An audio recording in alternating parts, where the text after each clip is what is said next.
ఓ తెలుగు ప్రాజెక్టులో సమంత పేరు విని చాలా కాలమైంది. ఈ మధ్య తన సినిమాల్ని చాలా ఆచితూచి ఎన్నుకుంటుంది. వ్యక్తిగత జీవితానికి ఎక్కువగా ప్రాధాన్యత ఇస్తుంది.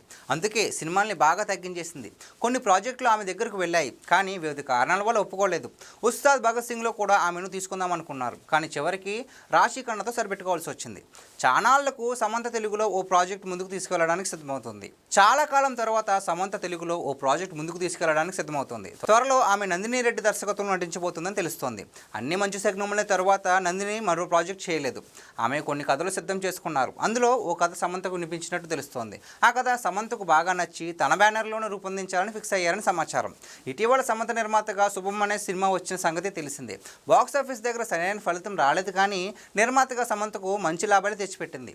నందిని రెడ్డి ప్రాజెక్టు కూడా లిమిటెడ్ బడ్జెట్తో రూపొందిస్తున్నారని, నటిగా నిర్మాతగా సమంతకు అన్ని విధాలా సంతృప్తికరమైన సినిమాగా మిగలబోతుందని ఇన్సైడ్ వర్గాలు చెబుతున్నాయి. సమంత నందిని రెడ్డి కాంబోలో 2 సినిమాలు వచ్చాయి. అందులో ఓ బేబీ మంచి విజయాన్ని సాధించింది. ఇప్పుడు ఇది ముచ్చటగా 3వ ప్రాజెక్ట్.